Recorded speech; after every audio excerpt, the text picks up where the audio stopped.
So today we'll be replacing this unit with an aftermarket unit from Roadanvi. So the box it comes in kind of looks like this. Comes with installation steps, which is really nice. Shows that it's for Toyota RAV4 2019 to 2022. Contact them if you're curious about 23 and beyond. Comes with some stereo wiring diagrams, 2 pouches in here. So those are accessory cables, some kind. Power cable is in here, so we'll go through that. And then some prying bars. And then the big unit is in there.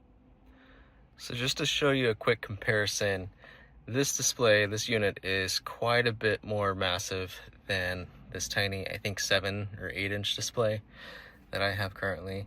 Pretty big, as you can see.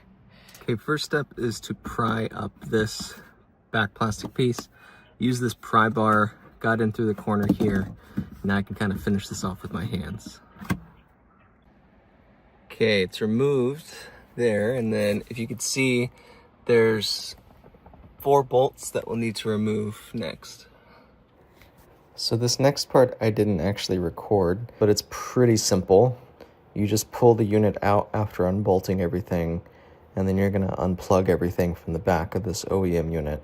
I've kind of fast forwarded a little bit here just to make sure everything works. Now I'm kind of backtracking. So let's go over the wires. So starting on the right here, this big bundle of wires, it's this black long plug that plugs in right there. You'll notice there's this small orange wire here, should say C1 right here. So that just connects to C, should come standard like that. And if you have issues with your reverse camera not working when you put it in reverse, you'd have to switch C1 to C2 over here, should be a pink. I didn't have to do that, thankfully, so no changes there, but just calling that out for those that have it. And then what comes off of this is this big box here, nothing really to note there. So from the vehicle, there's this black plug here that plugs into this plug. Also from this main power unit, there's this plug coming from the vehicle, plugs into this white one. So that is white to white plug, right? There's more numbers on this one here. And then what else we got? The gray plug from the vehicle side plugs into this white plug here. And it should read something like CB047-1. Should be a much shorter number as compared to this one. Okay, and then I think that's all that's coming off of this one. The black long one coming from the vehicle, I couldn't find a place to plug this in, so didn't plug that in. And then continuing on, there's this blue wire that comes from this main power cable bundle. You'll have to plug that into this guy here. And from the vehicle side, there's this white plug, kind of looks like that. Plugs into here. It's also attached to this one that has this kind of looking plug. Again, didn't plug this one in anywhere. I think it's okay. Following this line, there's a black cable that comes out of this that gets plugged in to this right here. If you can see, let me pull those out. So that black cable gets plugged into here. Okay. One thing I did want to note here, coming back to the main power line. So from the big power line, we have aux LN, we have cam VIN, we have aux RN. Okay. So starting with the yellow one, that's gonna plug in to this black one. Okay. So there's this black cable over here. Let that refocus a little bit. That plugs into cam in over here, or cam LN. I think it's in though. Okay, but the red and white one though, the ones I plugged them into were aux RN and then aux LN, right? So those should match. And those actually go to this little blue one down here, okay?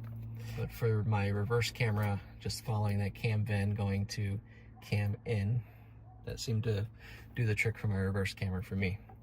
Next, the antenna goes here. This small wire here, let me actually bring up the diagram. That one is for the 4G antenna. Don't know if you actually need this one. That's this, so that gets plugged in there. Put that off to the side.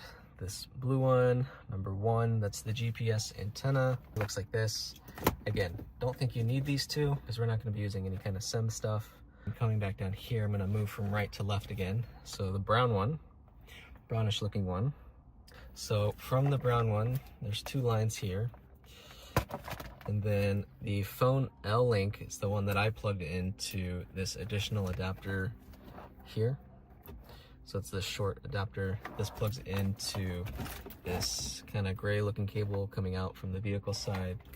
So that's plugged back into the brown there. Cool. So then moving on, green is for the SIM. So green one kind of looks like this, SIM. Again, another thing I don't think we'll need, but I just have it plugged in here for demonstration purposes. Purple. Did I touch this one yet? It's another USB. Again, don't know if you need it necessarily, but plugged it in anyways. And then I think lastly would be this black one. Yeah, the only thing I have plugged into the black one is, remember I just went over it, cam in to the cam bin. Right, that's all I have plugged in to the black cable here. Okay, I think we touched gray yet. So gray is this little guy here. A mic. So that's connected to this guy. And that goes down here. Okay? Don't know what this is for just yet. Tested the phone call with my wife last night. There's actually a mic here on the unit. Push it over here.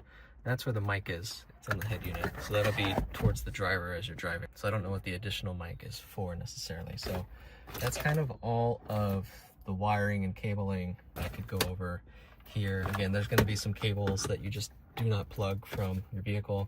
The main one being this black one. Again, not sure what it goes to.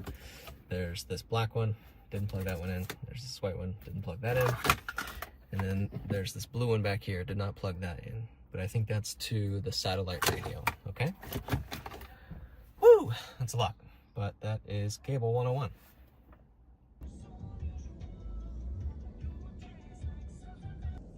So one thing to note on reinstalling, you're actually only going to use 1 bolt, I believe, on each side. And then I'm just going to show you fitting. This should fit right back around there as well. I'm just using one hand, so it's a little tricky.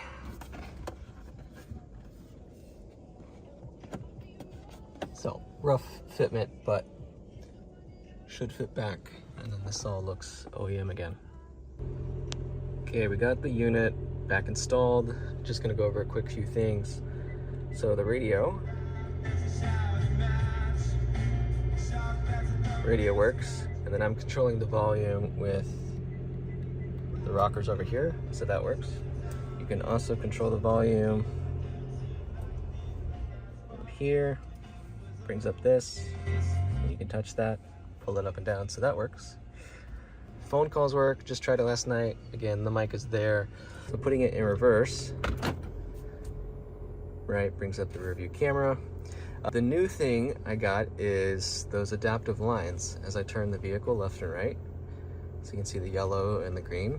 Didn't have that before, but I have that now, so that's kind of cool.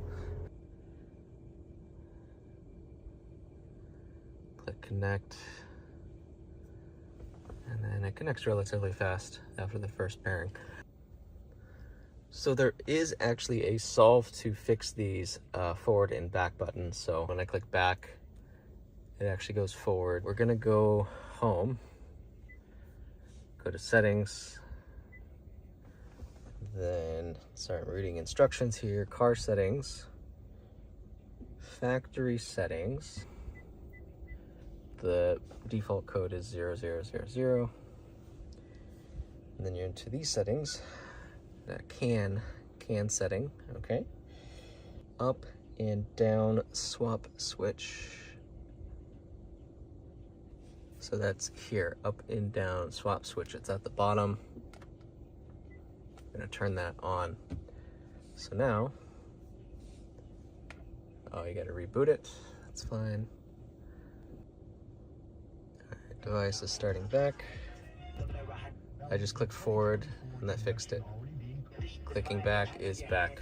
So back is back, forward is forward now. So that fixed it.